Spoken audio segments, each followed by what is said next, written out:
નામકરણ સંસ્કાર કોણે કર્યા? ગર્ગાચાર્ય મુનિએ. અને ગર્ગાચાર્ય મુનિને આમંત્રણ આપ્યું, મહારાજ આજ મારી ઘરે ભોજન લેજો. એટલે ગર્ગાચાર્ય મુનિને સીધું આપ્યું, રસોઈ સિદ્ધ કરી, પત્રાવલીમાં ભોજન પીરશું. અને ગર્ગાચાર્ય મુનિએ બ્રહ્માર્પણ કર્યું. ભોજન કરતા પહેલા બ્રહ્મને અર્પણ કર્યું. બ્રહ્માર્પણમ બ્રહ્મ હવિ બ્રહ્માગ્નો બ્રહ્મણાહુતમ બ્રહ્મૈવ તેન ગંતવ્યમ બ્રહ્મ કર્મં સમાધિના તત્સત બ્રહ્મા. બ્રહ્મને અર્પણ. થાળીમાં ભોજન પીરસી ઠાકોરજીને ધરાવીએ અને ધરાવેલું આરોગ્ય એટલે પ્રસાદ કહેવાય. અને પ્રસાદના રૂપમાં તમે ભોજન લો તો એ ભોજન ભોજન નથી રહેતું, એ અન્ન ભી સિદ્ધ બની જાય. એ પવિત્ર અન્ન દ્વારા લેવાયેલું એ મનને શુદ્ધ કરે. અને એવું મન જેવું અન્ન ખાય, જેવું અન્ન લઈએ છીએ, પ્રસાદના રૂપમાં લીધેલું અન્ન છે એ આપણા મનના ઇન્દ્રિયોને, વિચારોને સમન કરે, આપણા એના ઉપર કંટ્રોલ રાખે. જે કાંઈ અંદરના શરીરના ફેરફારો થાય છે ને એ અન્ન દ્વારા થાય છે. જે પ્રકારે અન્ન લીધું હોય છે એ પ્રકારે આપણા શરીરમાં બધું વર્જિત કર્મ થાય છે. ગુસ્સો લઈ આવે, લોભ લઈ આવે, અહંકાર લઈ આવે, એ જે કઈ લઈ આવે છે એ અન્ન દ્વારા આવે છે, અન્નથી પ્રગટે છે. હંમેશા શુદ્ધ અન્ન, પવિત્ર અન્ન. અન્નાત બ્રહ્મેતિ ગીતામાં લખ્યું છે, અન્ન બ્રહ્મ છે. માટે અન્ન ઉપર બહુ ધ્યાન રાખ. જ્યાં ત્યાં નહીં, જેવી રીતે નહીં, જેવી તેવી રીતે નહીં. ત્રણ ઉપર ખાસ ધ્યાન રાખ. પ્રસાદના રૂપમાં ભોજન કરીએ. મંત્ર ના આવડતો હોય તો જે ઈષ્ટને તમે માનતા હોય એ ઈષ્ટનું સ્મરણ કરો અને એનું સ્મરણ કરી અને પછી ભોજન લો.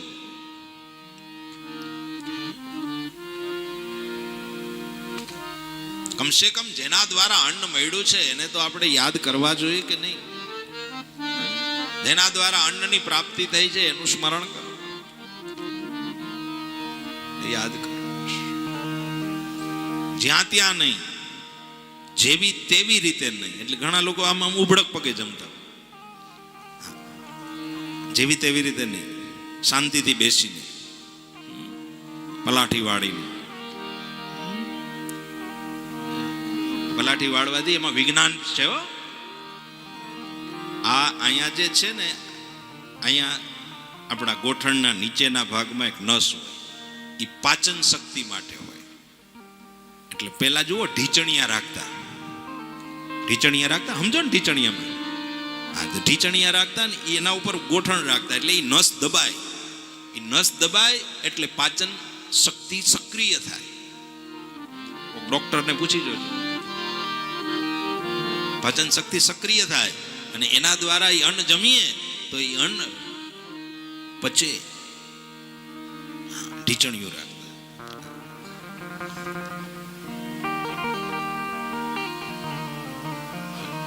ઊભા ઊભા જમતા હોય એમાં ક્યાં ઢીચણિયા રાખવું?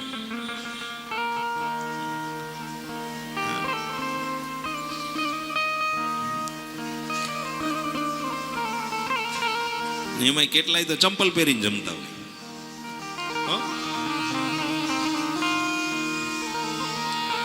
પ્રસાદ તમે કહેતા હોય તો પછી આ ચંપલ પહેરીને ભોજન લેવાય?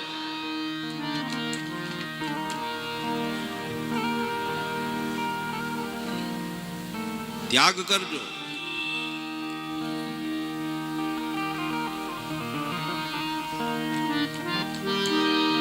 કારણ કે અન્ન ઉપર બધું નક્કી થશે. આપણા વિચારો બધું એના ઉપર ડિપેન્ડેન્ટ છે. માટે ખાસ ધ્યાન રાખ. અન્ન લેતી વખતે, ભોજન કરતી વખતે, પ્રસાદ લેતી વખતે વિચારો, વિકારો બધાને દૂર કરી અને સાત્વિક રીતે સાત્વિક ભોજન જમો.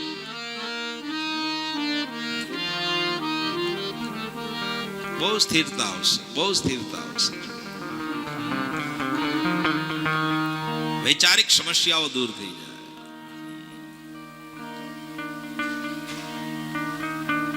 જેવી તેવી રીતે નહીં, જ્યાં ત્યાં નહીં, અને જે તે સમયે નહીં. સમય ભોજનનો એક નક્કી હોવો જોઈએ. એક દી 12 વાગે લ્યો ને એક દી 2 વાગે લ્યો ને એક દી 4 વાગે લ્યો, આપણા શરીરમાં રોગ ઉત્પન્ન કરે. કારણ કે આપણી પાચન શક્તિ સમયે એક્સેપ્ટ કરતી હોય અને એ પ્રમાણે પાચન થાય, અને એ પ્રમાણે તમે પાચન શક્તિની ટેવ પડી ગઈ હોય, પછી 12 વાગ્યાનો ટાઈમ રાખ્યો હોય એટલે તમે ટ્રાય કરજો, 12 કે 12:15 થાય ને તો પાચન શક્તિ એક વખત આદેશ કરશે કે લાવો. ટાઈમિંગ જ નક્કી ના હોય, મન પડે તે લીધું હોય, એટલે પાચન શક્તિ નક્કી ન થાય કારણ કેદી મારે પચાવવું હોય. જે તે ટાઈમે નહીં, એક ટાઈમ નક્કી રાખવા.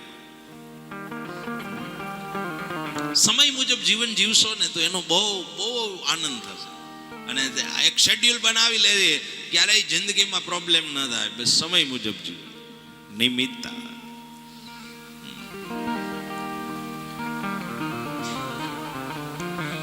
અને આ બધું કદાચ કાંઈ ન થાય તો પ્રભુ સ્મરણ કરી અને ભોજન કરવું. નામ સ્મરણ લઈ અને ભોજન કરવું. ગર્ગાચાર્ય મુનિએ બ્રહ્માર્પણ કર્યું અને નંદજીનો લાલો આવ્યો. લાલો આવીને પત્રાવલીમાંથી આરોગવા લાગ્યો. અરે બાબા, આ તો જૂઠું થઈ ગયું, ન ચાલે. કેમ? રસોઈ સિદ્ધ કરો, પાછી નવી રસોઈ પત્રાવલીમાં ભોજન પીરસે. વળી બ્રહ્માર્પણ કરે ને લાલો 2-3 વખત આવું થયું.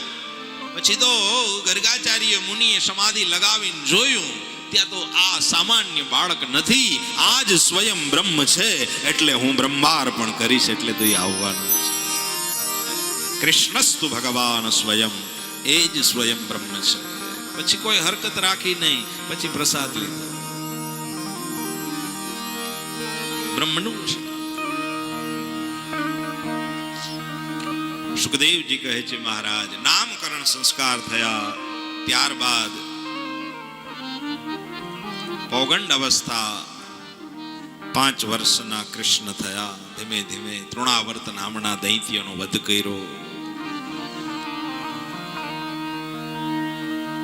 સખાઓ થવા લાગ્યા. 5 વર્ષના થયા એટલે શેરીઓમાં રમવા જેવડા.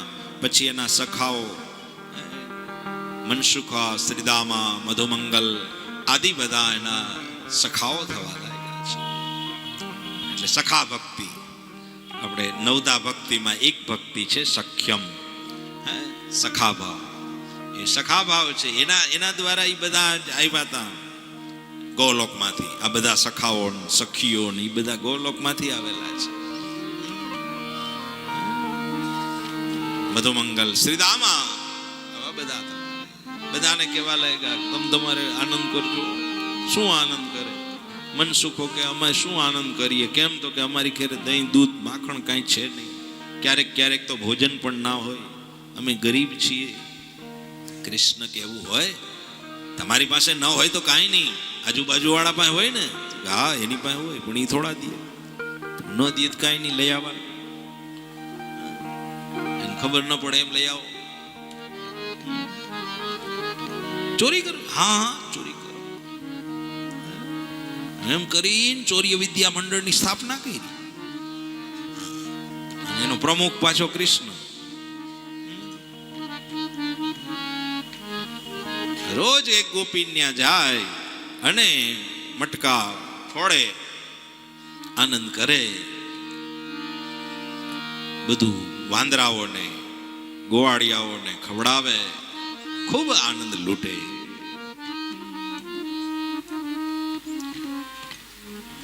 જે ગોપીન ત્યાં કૃષ્ણ ન જાય એ ગોપીન એમ થતું કે પ્રભુ ક્યારે પધારશે. એ ગોપી રાહ જોતી. તો એનો અર્થ એવો કે આને ચોરી ન કહી શકાય. જો રાહ જોતી હોય તો એને કેમ ચોરી કરવી? ચોરી નથી, ભાવ છે. ચિત્ત ચોર્યા નવનીત ચોર્યા, ભક્તિની ચોરી છે. પછી બધી જ ગોપીઓ સાંજે પાછી યશોદામાની ઘરે ફરિયાદ કરવા જાય. યશોદામાને ફરિયાદ કરે, હે યશોદામા, તમારો લાલો માખણ ચોરે, તમારો લાલો મટકા ફોડે. વત્સાનમુચનમ કચિદ સમયે ક્રોશ સંજાત હાસઃ સ્તેયં દધિપયે કલ્પિતે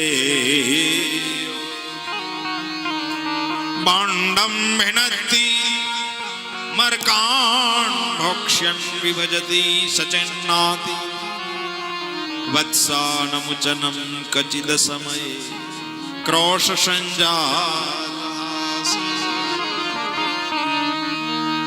મટકા ફોડે, આંધરાઓને ખવડાવે. યશોદામાં કે એમાં હું શું કરું? તમારે ધ્યાન રાખવું જોઈએ ને, તમારા ઘરનું અમે ધ્યાન રાખીએ, તમે ધ્યાન રાખો. તો કે માં, અમે તો ખાલી ફરિયાદ કરીએ છીએ, ફરિયાદ કરીએ છીએ, અમે ફરિયાદ કરીએ છીએ. યશોદામાં કે એમ ના ચાલે. અહીં રોજ સાંજે આવીને તમે આવું બધું મારા કૃષ્ણ વિશે બોલો છો, મારાથી જરાય સહન ન થાય. મારો કૃષ્ણ એવો નથી. અહીંયા તો નવલક ધેનું દુજે, અહીંયા આટલું બધું માખણ ને તમારી ઘરે આવે માખણ ચોરવા? નહીં માનું. યશોદામાં ખીજાય. એક ગોપી કે માં, ખરેખર સાચું આવું જ થાય છે, તમે નહીં માનતા, પણ ખરેખર સત્ય ઘટના છે, બને છે. એક ગોપી તો નવી પરણેલી આવેલી હતી ને, તો એને એમ થયું કે મારે તો આ વખતે સાબિત કરી દેવું છે કૃષ્ણને. યશોદામાં માનતા નથી એટલે સાબિત કરી દો.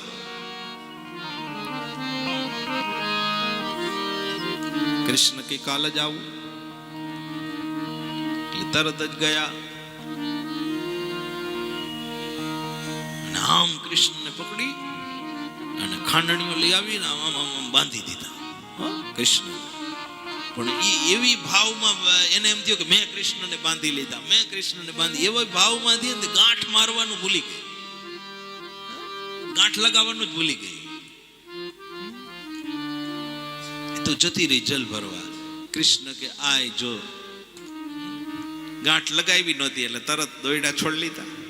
કૃષ્ણ તો યમના કાંઠે બેઠા, એટલે જલ ભરીને અહીં બેઠા. ગોપી કે મેં તને બાંધ્યા હતા, તું અહીં કેમ આવી ગયો? ત્યારે કૃષ્ણએ કહ્યું, પગલી, તું ગાંઠ લગાવવાનું જ ભૂલી ગઈ, તને ગાંઠ લગાવતા જ ના આવ્યું. એ કેવી રીતે હોય? તો કે મને આવડે, શીખવાડું. ગોપી કે હા શીખવાડ ને મને. પાછો તું પકડા તો મારે પછી ગાંઠ લગાવવા થાય, તો શીખવાડું, ચાલ. એ ઘરે લઈ ગયો. ઘરે લઈ અને ખાંડણીયામાં ગોપીને બાંધી. ગોપીને બાંધી અને પછી ગાંઠ લગાવી. 2-3 ગાંઠ લગાવી. જો આવી રીતે ગાંઠ લગાવાય. તને કોણે શીખવાડ્યું કે નહીં? અરે મારી માતાએ શીખવાડ્યું છે, મારી મા યશોદાએ આ ગાંઠ લગાવવાનું શીખવાડ્યું છે. હવે આવડી ગઈ ને? તો કે હા હવે આવડી ગઈ. તો બસ જય શ્રી કૃષ્ણ એમ કહી. અરે કનૈયા છોડી તો દે પેલા. કૃષ્ણ કે માતાએ ગાંઠ લગાવવાનું જ શીખવાડ્યું, છોડવાનું નથી શીખવાડ્યું. છોડવાનું શીખવાડશે ને તો એ પાછો આવીશ ને પછી છોડીશ. एक बार उसके बंधन में आ जाए वो छूट नहीं जाता. तो પકડવાનું કામ. કેવી લીલા કરે છે, અદ્ભુત લીલા. એના પતિ દેવ આવ્યા ગોપીના. ઈ આવ્યા. ઈ એટલે સમજો ને, અમારા ઈ આવ્યા. તરત કહ્યું, આલે આ તને કોણે બાંધી હતી? અરે પેલો આવ્યો હતો ને વ્રજકો છોરો કનૈયો, ઓ બાંધ કે ગયો, છોડ દો. તને બાંધી ગયો? તો હા તે એને બાંધાય છે. તો કે હા તો જ બાંધે, કારણ કે ઈવોના પક્ષમાં હતો. એના પતિદેવ પાછા કૃષ્ણ પક્ષમાં હતા. છોડાવે. સખીઓ છે ને એ બધી રાધિકાના પક્ષમાં હતા અને જેટલા સખાઓ હતા ને એ બધા કૃષ્ણ પક્ષમાં. બે પક્ષ ચાલતા હતા વ્રજમાં, એક રાધા પક્ષ, એક કૃષ્ણ પક્ષ.